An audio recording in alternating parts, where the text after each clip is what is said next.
जय जगन्नाथ मु ज्योतिर्विद डॉक्टर भवानी शंकर महापात्र आपण मानू भाग्य दर्पण कार्यक्रम स्वागत जनाऊँ। दर्शक बंधु आज आम आलोचना करवा अनेक समय व्यक्तिशेष ऋणग्रस्त होता है, ऋण करें करज करें मात्र करज को ठीक समय पैठ कर करज सुझी पारे ना। करज सुझी न पारी मानसिक चाप मध्य गति करें, मानसिक द्वंद्व दे गति करें। करज कारण ऋण कारण परिवार समस्या देखा दिए। जो व्यक्ति विशेष करज करिछि ऋणग्रस्त अच्छी से जानी प्रकृत में करज कले केते कष्ट केते दुख। करज करुवा व्यक्ति विशेष घरे भल करी ता मन पसंदर जिनिस आनी पारे ना। करज करिथिबा व्यक्ति विशेष संतान को मन खोली किसी पेंट सार्ट बा भल कपड़ा दे पारिबा पूर्व 10 थर चिंता करे।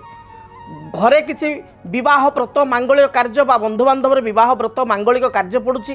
करज करिथिबा व्यक्ति बा ऋणग्रस्त व्यक्ति अर्थ भाव से गुडी को कंप्रोमाइज करिया को पड़ी थाए बा से मन खोला हाथ खोला खर्च करि पारे नाही। करज भार बा ऋण भार बढ़ी जिबा हेतु अनेक समय देखा दिए परिवार स्वामी स्त्री मध्य भाई भाई मध्य परिवार पिता पुत्र मध्य अशांति बा गंडगोल लगी रही थाए। तेबे करज केउ ग्रह कारण रही थाए विशेष करी आमे जातक को जो देखा लग्नर षष्ठ स्थान हूँ करज बा ऋणर स्थान। जदि लग्नाधिपति षष्ठ स्थान रही थाए एवं षष्ठाधिपति जदि जातक अष्टम द्वादश किंबा लग्नपति को दृष्टि दे थाए ये परिस्थिति व्यक्ति विशेष अधिक करज करिवार बा ऋणग्रस्त होबार जोग रही थाए। करज करने प्रेरित करि मंगल।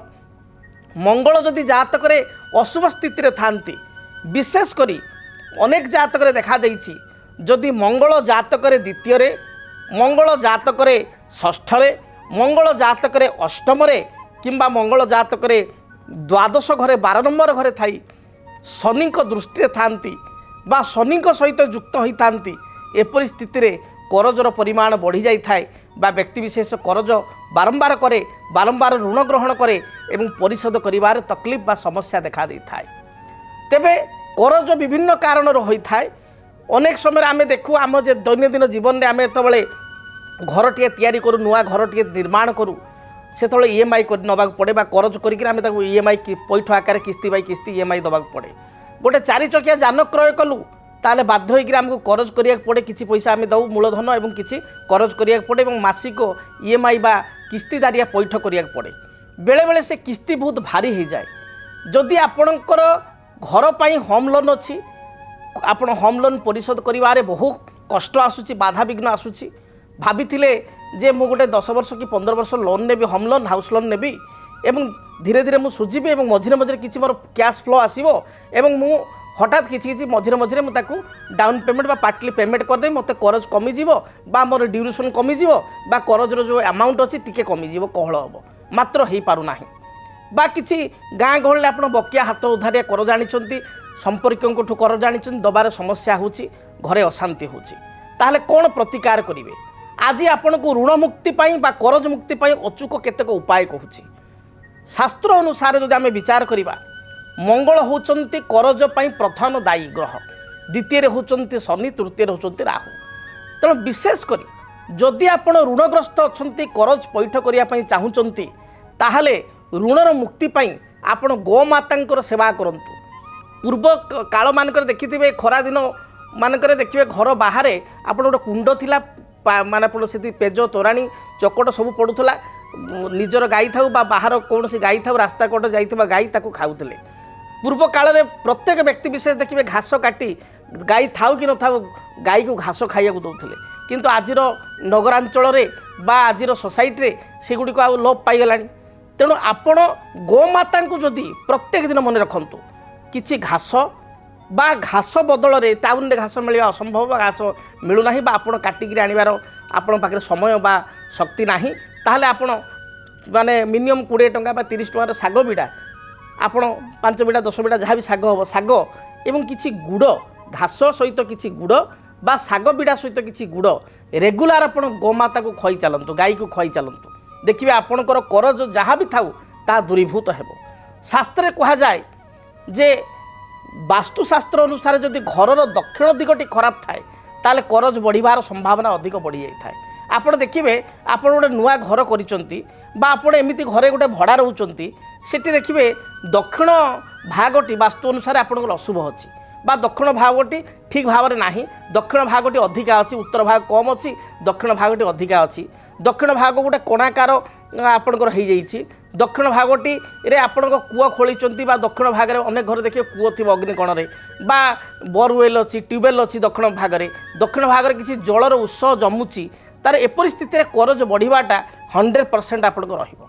ଏବଂ ଆଉ କେତେ କ୍ଷେତ୍ରରେ ଦେଖାଯାଏ ଘରର ସାମ୍ନା ଭାଗ, ଘରର ଯେଉଁ ପ୍ରଥମ ଭାଗ ଅପେକ୍ଷା ଯଦି ପଛପଟଟା ଆପଣଙ୍କର ଅଧିକା ଅଛି, ପଶ୍ଚାତ ଭାଗ ଅଧିକ ଅଛି, ଘରର ସାମ୍ନା ସଦାବେଳେ ଅଧିକା ରହିବ ଏବଂ ପଛଟା ଟିକେ କମ୍ ରହିବ।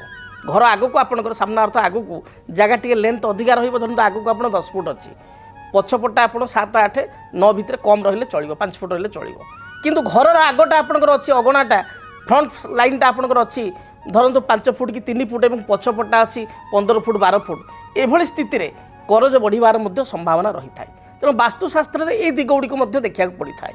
ସେହିଭଳି ଘରେ ଯଦି ଆପଣ ଘଣ୍ଟା ବନ୍ଦ ହୋଇକି ପଡ଼ିଛି ତାହେଲେ ମଧ୍ୟ ଆପଣ କରଜ ବଢ଼ିବ। ସେଠି ଘଣ୍ଟାକୁ ସଜାଡ଼ନ୍ତୁ ବା ବ୍ୟାଟେରୀ ଲଗାନ୍ତୁ ବା ଖରାପ ଘଣ୍ଟା ହୋଇଥିଲେ ତାକୁ ଫୋପାଡ଼ନ୍ତୁ। ଏଭଳି ସ୍ଥିତିକୁ ମଧ୍ୟ ଆପଣଙ୍କୁ ଅନୁଧ୍ୟାନ କରିବା ପାଇଁ ପଡ଼ିବ।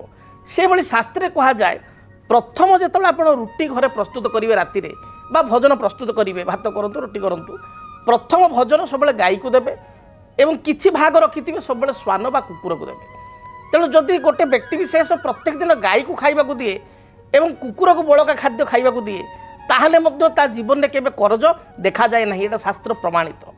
ସେଇଭଳି ଭାବରେ ଯଦି ଆପଣଙ୍କର ବହୁତ ଆପଣ କରଜଗ୍ରସ୍ତ ଅଛନ୍ତି ତାହେଲେ ପ୍ରତ୍ୟେକ ଶନିବାର ଦିନ ଆପଣ କିଛି ବିକଳାଙ୍ଗ ଅସହାୟ ବ୍ୟକ୍ତିଙ୍କୁ ନିଜ ସାପ୍ତାହିକ ରୋଜଗାରର ଆପଣ କିଛି ଅର୍ଥ ତାକୁ ଭୋଜନ ଅନ୍ନଦାନ କିଛି ଭୋଜନ ଖାଇବାକୁ ଦିଅନ୍ତୁ, ପେଟ ପୁରା ଭୋଜନ ଦିଅନ୍ତୁ। ତା ସହିତ ଆପଣ କିଛି ବସ୍ତ୍ର ତାକୁ ଦିଅନ୍ତୁ, କିଛି କଏନ୍ ଦିଅନ୍ତୁ, ପାଉରୁଟି ଆପଣ ବ୍ରେଡ୍ ପ୍ରତ୍ୟେକ ଶନିବାର ଦିନ ଭିକାରୀଙ୍କୁ ଖାଇବାକୁ ଦିଅନ୍ତୁ ବା ବିକଳାଙ୍ଗ ବ୍ୟକ୍ତିଙ୍କୁ ଖାଇବାକୁ ଦିଅନ୍ତୁ। ଏହାଦ୍ୱାରା ଦେଖିବେ ମଧ୍ୟ ଐଶ୍ୱର୍ଯ୍ୟ କୃପା ଆପଣ ପ୍ରାପ୍ତି କରିବେ ଏବଂ ଶୀଘ୍ର ଆପଣଙ୍କର ଯେଉଁ ଋଣ ରହିଛି ସେ ଋଣ ମଧ୍ୟ ପରିଶୋଧ ହେବ। ସେଭଳି ଆଉ ଏକ ଅଚୁକ ଉପାୟ ହେଉଛି ପ୍ରତ୍ୟେକ ଦିନ ଆପଣ ସ୍ନାନ କର୍ମ ସମାପନ ପରେ ଗାଧୋଇ ସାରିବା ପରେ ତମ୍ବା ଢାଳରେ ବା ତମ୍ବା ଲୋଟାରେ ଜଳ ଏବଂ କିଛି ରକ୍ତଚନ୍ଦନକୁ ମିଶାଇ ରକ୍ତଚନ୍ଦନ ଜଳ ମିଶ୍ରିତ ଜଳକୁ ଆପଣ ସୂର୍ଯ୍ୟନାରାୟଣଙ୍କୁ ଅର୍ପଣ କରନ୍ତୁ ଏବଂ କରଜ ଶୁଝିବା ପାଇଁ ପ୍ରାର୍ଥନା କରନ୍ତୁ। ଏହାଦ୍ୱାରା ମଧ୍ୟ ଆପଣଙ୍କର ଶୀଘ୍ର କରଜ ଶୁଝିବ। ବହୁତ ଗୁଡ଼ିଏ ଉପାୟ କହୁଛି, ଅତି ଛୋଟ ଉପାୟ, କୌଣସି ଅର୍ଥ ଖର୍ଚ୍ଚ ନାହିଁ, ଆପଣ ଆରାମରେ କରିପାରିବେ। ସେହିଭଳି ପ୍ରତ୍ୟେକ ମଙ୍ଗଳବାର ଦିନ ଆପଣ ମସୁର ଡାଲି, ମଙ୍ଗଳଙ୍କ ଉଦ୍ଦେଶ୍ୟରେ ମସୁର ଡାଲି 500 ଗ୍ରାମ ହୋଇପାରେ କିମ୍ବା 250 ଗ୍ରାମ ମିନିମମ୍ 250 ଗ୍ରାମ ବା 500 ଗ୍ରାମର ମସୁର ଡାଲି ଏବଂ କିଛି ଖଣ୍ଡ ଗୁଡ଼ ଆପଣ କୌଣସି ଚୌକିଦାର, ଆପଣଙ୍କର ସିକ୍ୟୁରିଟି ଗାର୍ଡ଼ ୟାଙ୍କୁ ଆପଣ ଦିଅନ୍ତୁ ଏବଂ କିଛି ଅର୍ଥ ରାଶି ଦାନ କରନ୍ତୁ।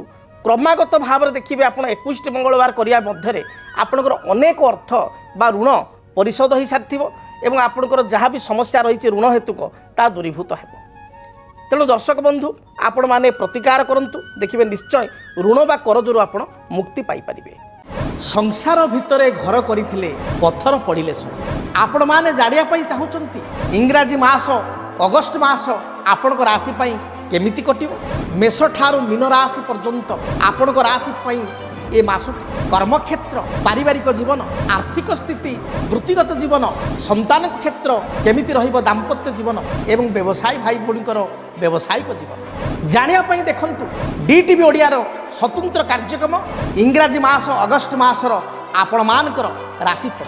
ଭିଡ଼ିଓକୁ ଦେଖିବା ପାଇଁ ଆପଣଙ୍କ ରାଶିର ରାଶିଫଳ ଜାଣିବା ପାଇଁ ଚ୍ୟାନେଲକୁ ସବସ୍କ୍ରାଇବ୍ କରନ୍ତୁ, ବେଲ୍ ବଟନକୁ ଅନ୍ କରନ୍ତୁ, ଯଦ୍ୱାରା ଆପଣଙ୍କ ରାଶିର ମେଷ ଠାରୁ ମୀନ ପର୍ଯ୍ୟନ୍ତ 12 ରାଶିର ଅଗଷ୍ଟ ମାସର ରାଶିଫଳ ବିସ୍ତୃତ ଭାବରେ ଆପଣମାନେ ଜାଣିବାକୁ ପାଇପାରିବେ। ଯଦି ଆପଣଙ୍କ ଜୀବନରେ ବ୍ୟକ୍ତିଗତ ପାରିବାରିକ ସମସ୍ୟା, କର୍ମକ୍ଷେତ୍ର ନିଯୁକ୍ତି, ବୈବାହିକ ସମସ୍ୟା, ବାସ୍ତୁଦୋଷ ଏବଂ ମାଲି ମକଦ୍ଦମା ଆଦି ସମସ୍ୟା ଥାଏ ତାହେଲେ ସମସ୍ୟାର ସମାଧାନ ଓ ପରାମର୍ଶ ପାଇଁ ଆମକୁ ଯୋଗାଯୋଗ କରନ୍ତୁ। ଜ୍ୟୋତିର୍ବିଦ doctor Bhabani Shankar Mohapatra, Budheswari colony plot number 26 Bhubaneswar. Phone number 9776833302 9439444924।